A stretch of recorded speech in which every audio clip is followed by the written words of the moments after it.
పామిడి పట్టణానికి చెందిన నాగతేజ గౌడ్ అనే యువకుడు సాఫ్ట్వేర్ ఉద్యోగిగా పనిచేస్తున్నాడు. నాగతేజ ప్రతి సంవత్సరం పర్యావరణానికి అనుకూలంగా వెరైటీగా వినాయకులను తయారు చేస్తుంటాడు.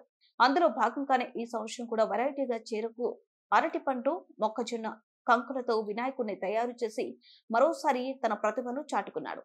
ఈ సందర్భంగా నాగతేజ గౌడ్ మాట్లాడుతూ, ఈ వినాయకుడిని మొత్తం 3 రకాల చెరుకు, అరటిపండ్లు, మొక్కజొన్న కంకులతో తయారు చేశామని, ఈ వినాయకుడిని తయారు చేయడానికి వారం రోజుల సమయం పట్టిందని, మొత్తం 15,000 రూపాయలు ఖర్చయిందని తెలిపాడు. నిమజ్జనం రోజున పండ్లను ఆవులకు ప్రసాదంగా పంచుతామని, దానివల్ల ఎంతో పుణ్యదాయకమని నాగతేజ గౌడ్ అన్నారు. అందులో భాగంగానే పట్టణంలోని నాగతేజ గౌడ్ సాఫ్ట్వేర్ ఉద్యోగం చేస్తూ కూడా ప్రతి సంవత్సరం తన గ్రామానికి వచ్చి పర్యావరణానికి అనుకూలంగా వినాయకులను తయారు చేస్తుంటాడని, ఈ సంవత్సరం కూడా 3 రకాల పండ్లతో వినాయకుడిని తయారు చేసి తన ప్రతిభను చాటుకున్నాడని పలువురు స్థానికులు ప్రశంసించారు.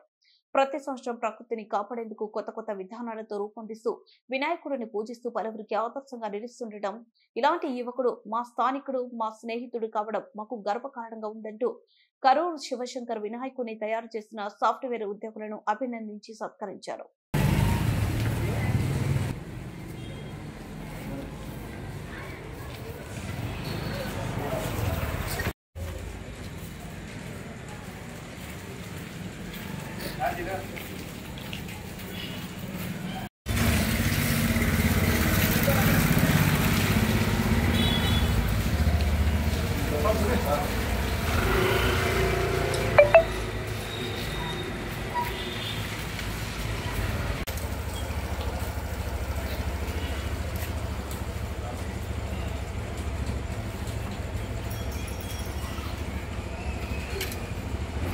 వినాయక చవితి శుభాకాంక్షలు. మాది అనంతపురం జిల్లా పామిడి మండలం మంజు టాకీస్లో మా వినాయక అసోసియేషన్ పేరు సరస్వతి విద్యా వినాయక ఫ్రెండ్స్ సర్కిల్.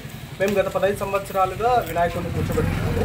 గత 9 సంవత్సరాలుగా మేము ఇన్నోవేటివ్గా థింక్ చేసి ఎకో ఫ్రెండ్లీ మేనర్లో గణపతిని తయారు చేస్తున్నాం అనమాట. అదే ప్రాసెస్లో ఈ సంవత్సరం మేము ఇంకొంచెం ఇన్నోవేటివ్గా స్టెప్ తీసుకొని కంకులు, చెరుకులు మరియు అరటిపండ్లను వాడి వినాయకుడిని తయారు చేస్తాం. ఈ మొత్తం వినాయకుడిని తయారు చేయడానికి మాకు వారం రోజులు టైం పట్టింది. 15,000 ఖర్చు వచ్చింది. నిమజ్జనం అనంతరం ఈ పళ్ళన్నీ మేము ఆవులకి పంచిపెట్టాలని డిసైడ్ చేసుకున్నాం.